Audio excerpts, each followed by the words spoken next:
Olá para você que está nos acompanhando aqui no programa Viva Mais, aqui na TV JP. Um programa voltado para o envelhecimento saudável e dicas para a sua saúde, para um melhor bem viver.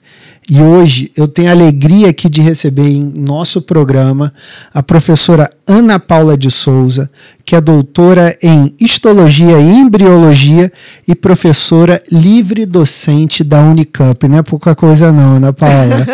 Muito obrigada aqui pela presença aqui no programa Viva Mais. Eu que agradeço, Rogério. Eu agradeço a oportunidade de estar aqui conversando com você a respeito desse assunto que eu acho que envelhecimento é um assunto que interessa a todos, né? Mas depois que a gente passa da casa dos 40, começa a interessar ainda mais, né? Eu adoro esse tema. E para você que já está nos acompanhando aqui, já envia suas perguntas e sugestões aí nos canais da TV JP, do Jornal de Piracicaba. Também tenho recebido muitas mensagens no meu Instagram, enfim, então pode mandar aí para o jornal que a gente vai dando ênfase para essas perguntas aí e os entrevistados para que eu possa trazer aí nas próximas vezes. Ana Paula, eu gosto muito de começar sempre sabendo a trajetória da pessoa, né? Então, me conte um pouco como é que foi a sua escolha pela profissão até chegar à livre docência aí da Unicamp e nesse tema que você está cada vez mais nas suas mídias sociais trabalhando, a questão do envelhecimento saudável ali. Tudo bem, então quem sou eu, né? As minhas credenciais, né? Bom, eu era uma aluna de ensino médio apaixonada por genética no tempo que a gente só conhecia azinho. E dentro desse contexto, né? Isso era lá comecinho da década de 90, Rogério. Eu estava perdida na profissão que eu queria escolher. Eu sabia que era a área biológica ou da saúde, mas não exatamente o quê, né? Então, eu acabei prestando vestibular aí para diversas carreiras. Eu passei em todos os vestibulares e aí eu tive um portfólio de carreiras diferentes para escolher. E eu acabei escolhendo a odontologia. Mas eu confesso que, assim, ser cirurgião dentista nunca foi aquilo que me saltou aos olhos, né? A minha paixão. Eu gostava de genética. E na primeira semana de aula aqui na FOP Unicamp, né, eu dei de cara com um professor que tinha acabado de voltar dos Estados Unidos. Isso era 1994, para nos dar aula de genética. E eu simplesmente me encantei pela didática dele, aquilo que ele trazia. E eu falei, não, eu vou ser aluna de iniciação científica desse cara aí. E me tornei aluna de mestrado, aluna de doutorado, aluna de pós-doutorado. E hoje eu trabalho com ele na área de histologia e embriologia aqui da FOP. E foi ele que, na verdade, acabou virando meu tutor de vida, né? Enquanto eu era aluna, para entrar nessa área da genética, da epigenética, uma vez que eu me graduei como cirurgiã dentista, né? Mas eu sempre conto para os alunos que a tua graduação não te define. Você tem aí um mar aberto de oportunidades que você pode explorar dentro de toda a carreira. Então, dentro da carreira que eu escolhi, eu abracei a docência e eu abracei esses temas relacionados à área básica, né? O estudo da biologia da célula, o estudo da biologia molecular. E você pode daí colocar essas ferramentas que estão dentro, né, desses expertises em diversos assuntos. Então, eu já tive interesse em pesquisar inflamação, câncer é uma das minhas linhas de pesquisa, o câncer oral, e o envelhecimento ele vem despertando meu interesse aí nos últimos 2-3 anos, e no momento é aquilo que mais chama a minha atenção investigativa ali como pesquisadora. Ana Paula, você falou da epigenética, né? Eu queria saber o que é isso, a epigenética, e baseado na sua resposta, de que forma os fatores ambientais, como dieta, estilo de vida, estresse, podem modular essa expressão gênica, né? E influenciar esse ritmo de envelhecimento, porque quando a gente nasce, a gente já está envelhecendo, né? Então, explica um pouquinho disso tudo. Bom, 10 anos antes da gente ter uma das capas mais famosas publicadas na revista científica Nature, que foi a capa que trazia a dupla hélice do DNA, um pesquisador britânico chamado Conrad Waddington, que inclusive trabalhava na mesma universidade que os pesquisadores que descobriram a dupla hélice do DNA, ele era um embriologista, ele se questionava, porque naquele tempo, Rogério, né, já se sabia que existia uma herança genética, não se conhecia exatamente a estrutura do DNA, mas a genética já era conhecida. Ele se questionava como, né, as células elas se diferenciam. Se o material genético, em tese, é o mesmo em todas as células, como as células se diferenciam? Então, ele lançou um termo, né, que, na época, né, ele chamou de epigenética, aquilo que está acima da genética na tradução literária, porque para ele existia algum outro tipo de mecanismo que estava controlando, regulando a nossa genética, que ele ainda não conhecia. Mas ele, como embriologista, sugeria que existia. Né? Muito bem. Algumas décadas depois, isso começou a ser descoberto. Então, epigenética são alterações químicas que acontecem não apenas no DNA, acontecem no que a gente chama de cromatina. O DNA ele não está isolado no núcleo da célula, ele está junto a algumas proteínas, que são chamadas de proteínas histonas. E essas modificações químicas, elas acontecem no DNA, elas acontecem nas proteínas histonas. Nós sabemos que hoje em dia também existem os chamados microRNAs não codificantes, que também regulam a função do genoma. Então, a gente tem um contexto muito amplo em termos de fatores químicos que estão justamente controlando a maneira como o nosso genoma e os nossos genes eles se expressam, como que o nosso genoma ele se comporta. E isso independe da sequência de bases do DNA. Então, quando eu penso em sequência de bases, né, ATCG, a epigenética ela não muda a sequência de bases. Né? São alterações químicas como a adição de um grupo CH3, a adição de um grupo acetil. São regulações como se fossem fatores que são acrescentados ali e que vão influenciar na função. E como é que o estilo de vida da pessoa pode mudar isso? Ou muda, e isso realmente pode mudar o que eu quero trazer? Porque, por exemplo, minha avó morreu de câncer, eu posso ter a predisposição ali a ter um câncer, mas, de repente, do jeito que eu vou viver, eu posso ou não desencadear esse câncer. Né? Esse estilo de vida é capaz de mudar essa capacidade de gerar doença ali ou não? Então, o estilo de vida, ele não influencia na sua genética. A nossa genética, como sequência de base, nós herdamos e nós não temos como alterá-la. Mas a epigenética, não. A epigenética, ela é flexível, ela é plástica.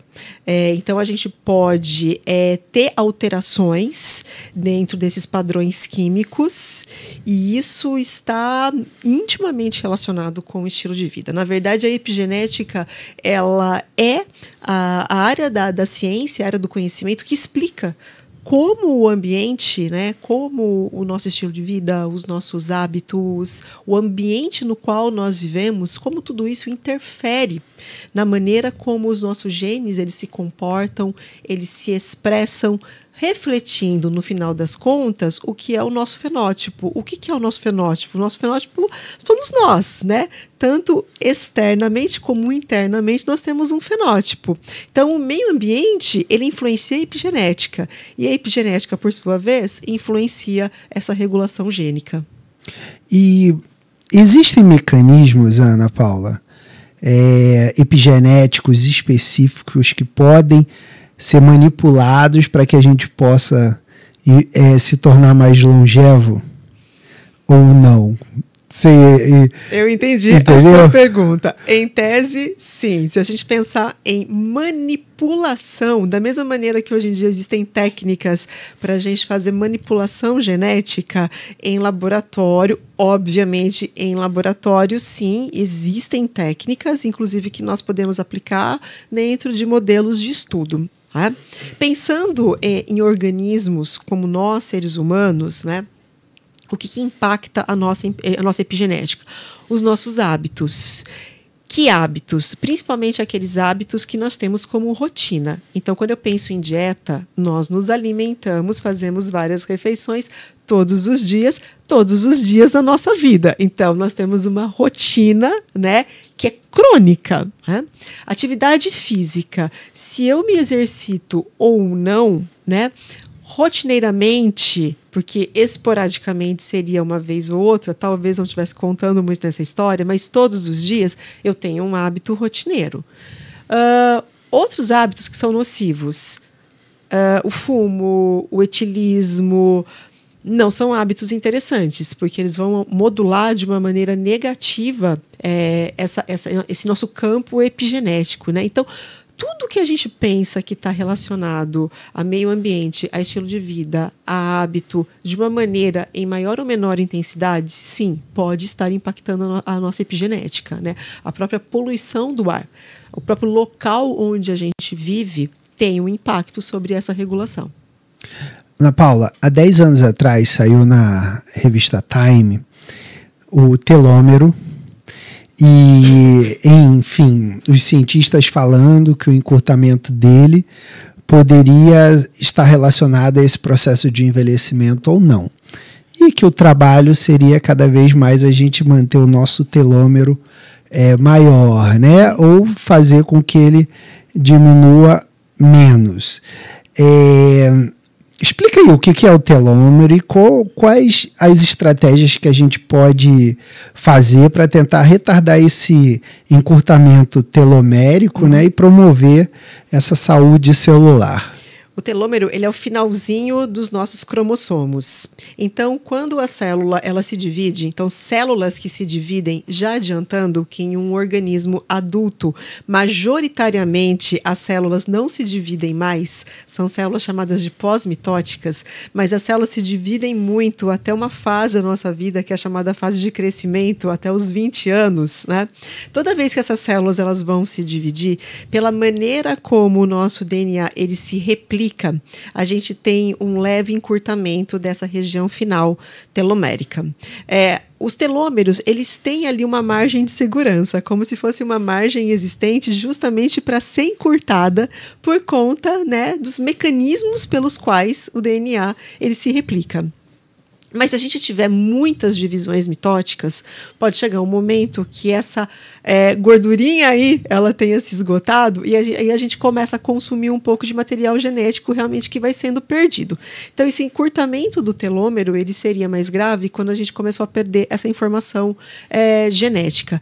O encurtamento dos telômeros é uma das teorias que explicam o envelhecimento, mas ela não explica tudo.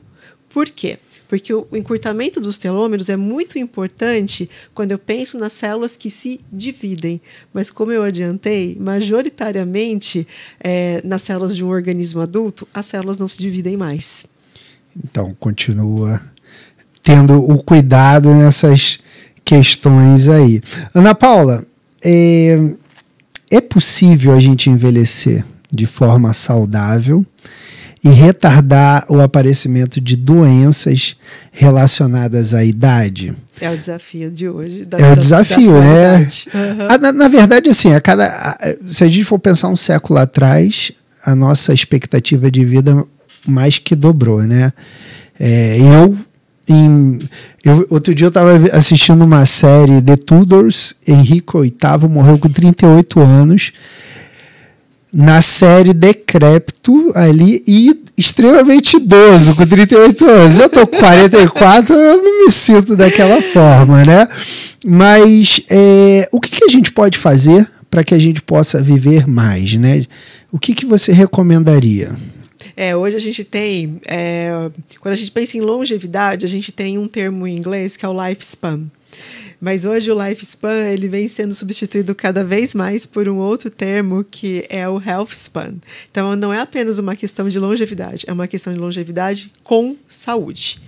E sim, em tese a gente pode envelhecer muito bem mantendo a nossa saúde, a depender de tudo aquilo que a gente vai colocar em prática ao longo de todos os anos, décadas da nossa existência. Então, envelhecer bem é algo que a gente começa a planejar ainda muito novo. Não adianta querer começar a pensar em envelhecimento quando eu ultrapassei a casa dos 40 ou 50 anos. Na verdade, deixa eu até reformular um pouco a minha fala. Interessa, porque a gente sempre vai colher benefícios independente da década de vida. Mas quanto antes a gente criar essa consciência, né, a respeito do envelhecer bem, maior serão esses benefícios que a gente vai, na verdade, tirar proveito lá na frente. É extremamente curioso isso que você comentou, porque realmente é nítido, né, que as gerações elas vêm aparentemente retardando esse processo de envelhecimento, né? Eu vou fazer aí também, estou próxima dos meus 50 anos, e quando eu observo as fotos da minha avó, quando eu nasci, ela me carregando no colo, a minha avó tinha 47 anos, e a minha avó, ela já era idosa do jeito que eu conheci ela como minha avó. Completamente diferente, né? Esse fenótipo da aparência externa entre aí duas gerações, né? Então, realmente a gente está, de alguma maneira, fazendo isso funcionar. E não tenho dúvidas alguma que dois fatores são muito importantes, né? A escolha da dieta que a gente vai ter ao longo da nossa vida e a prática ou não de atividade física. Quando a gente pensa na prática de atividade física, é bem claro como as gerações mais recentes, né, elas praticam mais atividade física do que as gerações, por exemplo, a da minha avó, gerações passadas. Você falou da nutrição. Eu vejo muito também no seu Instagram as suas postagens falando sobre a nutrição, né? E eu queria saber de que forma a nutrição pode influenciar essa expressão gênica, né? E esses mecanismos epigenéticos relacionados ao envelhecimento. Porque você acabou de falar aí, é importante a gente cuidar na nutrição. A nutrição, eu vejo que está cada dia mais em voga, né, para esse processo de envelhecimento, junto com os fatores do exercício, que é da minha área, mas que mantém os níveis de força, potência. E a nutrição, como é que ela altera essa expressão aí higiênica? Rogério, a gente poderia ficar uma semana inteira aqui debatendo, conversando a respeito disso, né? Mas é total relação. Por meio da nutrição, a gente fornece para o metabolismo celular todos os fatores que, na verdade, vão acabar regulando, né, essa questão epigenética lá no núcleo da célula. Então, quando a gente pensa, por exemplo, em metabolismo celular básico para geração de energia, como ciclo de Krebs, oxidação fosforilativa, tudo que está acontecendo ali, né, conversa de uma maneira muito ampla com diversos outros fatores que estão ali também no citoplasma celular. E esses fatores, muitas vezes, eles acabam interferindo na ativação ou na inibição de fatores que do citoplasma eles se translocam, né? Eles migram para o núcleo. E no núcleo eles vão ter algum tipo de função, inclusive epigenética. Existem dois grandes reguladores energéticos dentro da célula, que são o mTOR e a enzima AMPK. Eles são antagonistas e eles são realmente os reguladores energéticos da célula. Nós já sabemos que ambos se interconectam de uma maneira muito forte com proteínas que estão intimamente relacionadas com essa questão da epigenética. Então, a partir do momento, né, que eu tenho reguladores energéticos que justamente estão na dependência de tudo aquilo que a gente coloca para dentro na forma de nutrientes, fazendo essa ponte, né, esse crosstalk aí com o núcleo, a relação ela é total. total. Existem as dietas já, que nós sabemos serem mais pró-longevidade, e existem as dietas que nós sabemos, não vou dizer que elas não são pró-longevidade, mas são aquelas que não vão causar um impacto tão positivo sobre essa questão de viver mais e viver mais com saúde, né? Talvez eu entre num campo aqui até meio minado, porque a gente está passando por um tempo, né, onde as pessoas fazem tanta atividade física e essa questão da proteína está extremamente em voga. No passado a gente comia uma quantidade de proteína que a gente mais que dobrou também nas gerações atuais, né? Mas proteína, quando nós começamos a estudar ela em estudos mecanísticos, em células ou em animais, quando eu falo animais, estudos em mamíferos, né? Todos os estudos mostram que um consumo muito alto de proteína, ela acelera o envelhecimento. Então, a gente teria que encontrar uma faixa ótima onde eu tenho proteína para poder manter a minha massa muscular, mas não uma proteína em excesso. Me questiono muitas vezes em relação, inclusive, à hipertrofia. Porque para você, né, poder hipertrofiar a sua musculatura, você vai demandar uma carga proteica maior. Então, em tese, você está indo na contramão. Mas massa muscular, quanto maior massa muscular e a manutenção dessa massa muscular ao longo das décadas da vida, também isso é favorável à longevidade. Sim. Mas será que eu preciso de tanta massa muscular? Eis a questão. Então, seria um ponto de equilíbrio que a gente teria que encontrar entre ter essa massa muscular para nos garantir força, nos garantir a função fisiológica do sistema músculo-esquelético, mas sem gerar uma sobrecarga proteica que, a nível celular, pode nos colocar num momento de aceleração desse envelhecimento. A dieta, na verdade, mais pró-longevidade é a dieta do Mediterrâneo, está mais do que comprovado. E dentro dessas dietas, a gente tem uma carga de consumo de proteína animal baixa, ela não é zerada, mas é baixa, e um consumo mais de carne branca, vinda de frango, peixes principalmente, e a não completa, mas uma ingestão muito baixa de carne vermelha.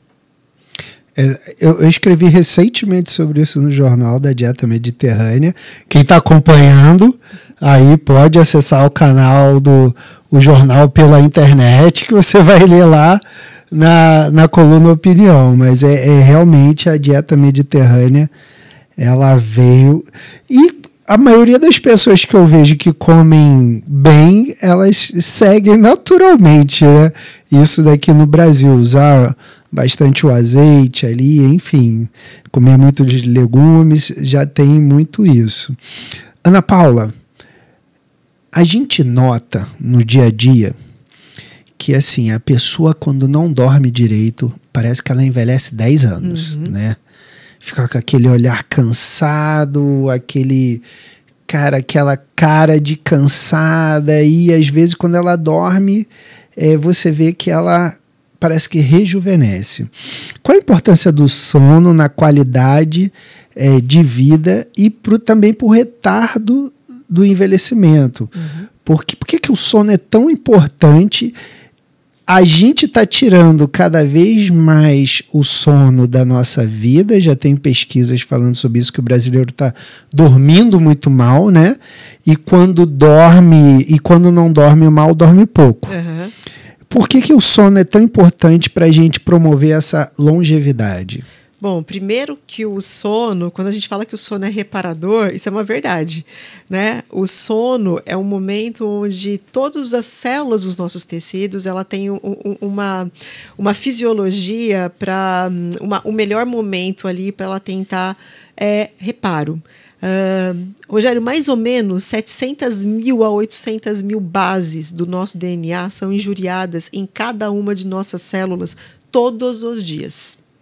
As células têm mecanismos robustos para corrigir esses problemas, né? Só que quando ela não consegue corrigir esses problemas, ela ou morre num processo chamado de apoptose celular, ou então ela vira uma célula senescente, e o aumento dessas células senescentes nos tecidos, é um mecanismo junto ao dos telômeros que explica também o processo de envelhecimento. Então, conforme a gente vai envelhecendo, essas células senescentes elas vão aumentando em número nos tecidos. Então, o corpo ele precisa desse momento de reparo. Mas tem uma outra questão. Nós temos um sistema que é chamado de sistema endócrino. Os hormônios são moléculas químicas que têm por função gerar sinalização para as demais células do nosso corpo. E o sistema endócrino ele está na dependência do nosso sistema nervoso central. Então a gente hoje em dia fala que é um grande sistema chamado de neuroendócrino. O sono afeta a fisiologia do sistema nervoso, que, por consequência, afeta a fisiologia do sistema endócrino. E linkado também com o sistema endócrino, nós temos ainda um terceiro sistema, que é o sistema imunológico. Então, a partir do momento que eu não durmo, eu estou dificultando o reparo no meu corpo. Ponto. Eu estou mudando a fisiologia do meu sistema nervoso central, que vai impactar na minha resposta hormonal, que vai impactar na minha resposta imunológica. Todos esses sistemas são extremamente importantes dentro desse contexto de manter o que a gente chama de homeostasia, a normalidade dentro do organismo. Quando a gente vai quebrando essa homeostasia, é óbvio que a gente vai favorecendo eventos de injúria. E eventos de injúria podem acelerar senescência, que acelera o envelhecimento. Ana Paula, como é que o estresse... E as pessoas também estão cada vez mais estressadas aí no dia a dia. Ela pode facilitar esse envelhecimento precoce também. Porque você vê hoje em dia no trânsito. Trânsito é uma coisa básica, né? Você vê o quando a pessoa está estressada, quando a outra não deixa a outra passar na frente. Está parado, está todo mundo parado, o cara acelera ali para não passar, enfim. Essas coisas assim, você vê que a pessoa está com aquele semblante de estresse. Por que o estresse também envelhece, ajuda a envelhecer mais?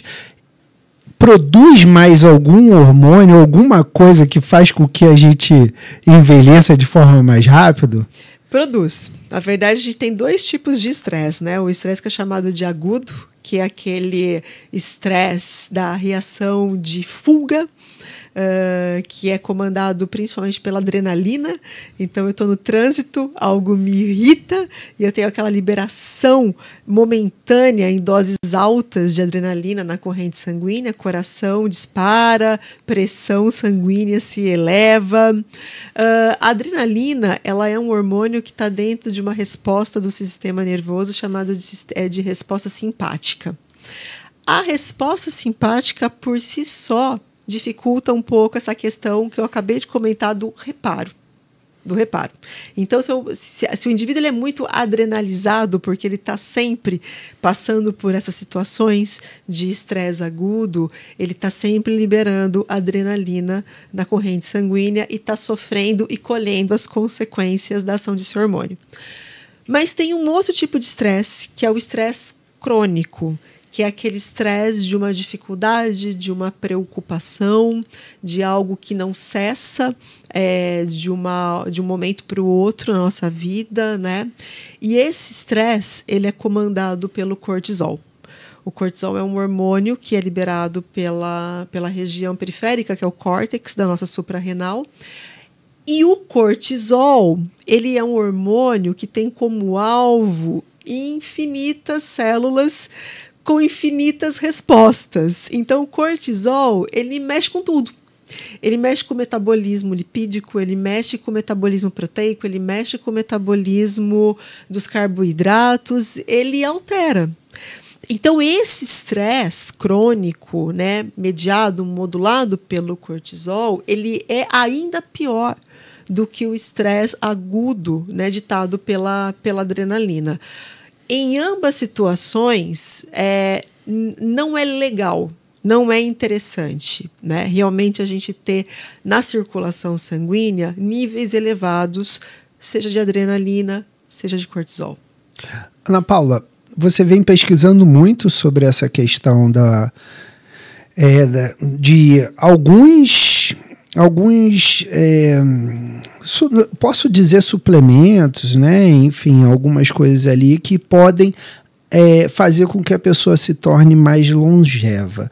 Existe algum tipo de suplementação alimentar com comprovação, já que você é uma cientista, né? Comprovação científica capaz de promover essa longevidade? Existem sinais positivos que vêm sendo investigados. E dentro dessa classe de moléculas aí muito promissoras, nós temos os flavonoides, os polifenóis, que são moléculas que estão presentes em muitas frutas, muitos legumes, muitos vegetais, praticamente tudo que é verdura, planta, apresenta algum tipo de flavonoide em maior ou menor concentração, né? Então, esses flavonoides, que, por exemplo, né, eu poderia citar exemplos aqui com nomes mais conhecidos. O resveratrol é um flavonoide, a própolis é um flavonoide, as substâncias que estão no azeite de oliva são flavonoides, a quercetina, que está presente na maçã, que está presente na cebola roxa, aliás, é ela que dá esses flavonoides, né, uma classe chamada antocianina, são elas que dão essa cor roxa, a cebola roxa, ao mirtilo, ao feijão preto, ao arroz negro, né? Todas essas substâncias, elas são antioxidantes. Só que o que nós temos observado é que o benefício que elas promovem não é exatamente pela questão de serem antioxidantes. Essas substâncias, elas realmente interferem dentro do metabolismo celular. Elas atuam, várias delas, como moduladores epigenéticos. Então, a gente tem ainda muito a conhecer, a saber, mas é um campo muito promissor, né, dentro desses fármacos que recebem o nome de senolíticos. Né? Então, fármacos que teriam essa capacidade realmente de começar a retardar aí o andamento do nosso relógio biológico e promover essa longevidade com saúde. Por isso que comer bem, comer saudável, realmente é muito recomendado. Ana Paula, a gente está chegando ao final do nosso programa, mas antes eu queria que você respondesse brevemente, assim, na sua visão, quais os desafios e perspectivas mais promissoras para as pesquisas, né, de longevidade nos próximos anos. Como é que você enxerga essa longevidade? O Brasil vai se tornar brevemente um país com mais idosos do que jovens, né? E a gente está preparado para isso? Então, acho que o grande desafio, Rogério, na verdade, é conscientizar a população a respeito dos hábitos, a respeito do estilo de vida. Eu acredito muito na educação do paciente. Eu acredito que os profissionais da área da saúde, eles não podem mais ser imperativos na questão de você deve fazer aquilo simplesmente porque eu estou dizendo que você precisa fazer isso, deve fazer isso. Não, é preciso educar o paciente, é preciso quase que literalmente dar uma mini explanação, uma mini aula, mostrando para esse paciente, né, onde estão esses fatores, né, onde um determinado tipo de escolha, um determinado tipo de mudança na sua vida, onde isso vai influenciar, né?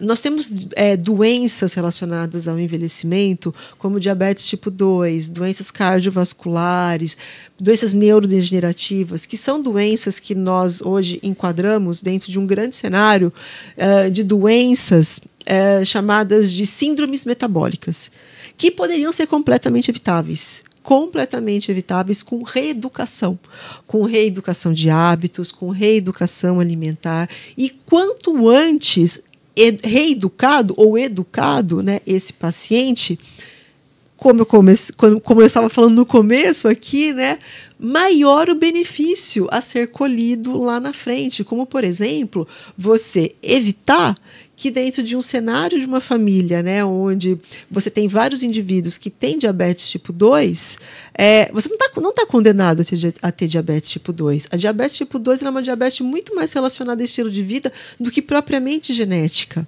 Ou empurrar, né, que essa doença ela surja não aos 40, 50 anos, mas que ela apareça depois dos 75, 80 anos, né, e que você viva mais tempo livre de problemas, né, livre de doença. Então, eu acho que isso é realmente um desafio, porque muitas vezes isso implica em mudanças drásticas de hábito para algumas pessoas, e muitas pessoas, são muito relutantes dentro dessa questão, né? Dentro do campo da ciência, nós estamos caminhando. Eu acho que talvez nós nunca tenhamos avançado em termos de conhecimento, em termos dessa rapidez em adquirir conhecimento, como aconteceu nos últimos 20 anos, porque é impressionante, né? Em 2003, nós estávamos finalizando ali o sequenciamento do projeto Genoma, e hoje a gente já consegue sequenciar o genoma de uma única célula, né? São os sequenciamentos de célula única, e nós estamos começando a estudar como células, de uma maneira individual, elas se comportam dentro dos tecidos de um organismo multicelular. Então, ferramentas, né, acredito eu, teremos cada vez mais.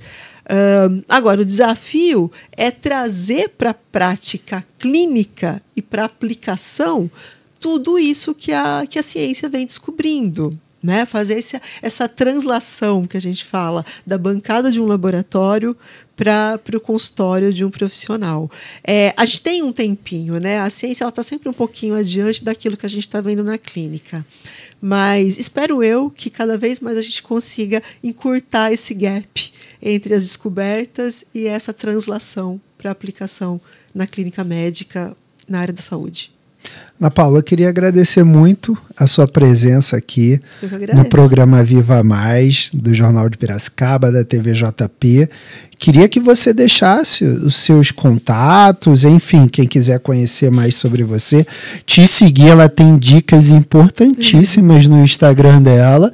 Já coloquei até a estrelinha lá, porque quando já sai primeiro lá para mim sobre o que você vem falando sobre isso tudo. Então fique à vontade para deixar seus telefones de contato aí, ou, enfim, mídias sociais. O meu Instagram, que eu venho postando, né, com maior frequência, é doutora Ana Paula de Souza.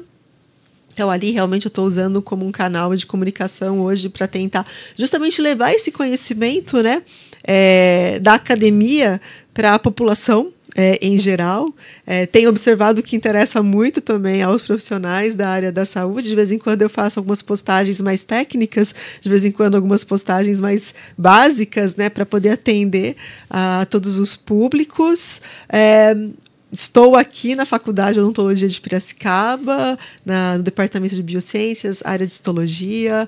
A nossa faculdade é uma faculdade que está sempre de portas abertas.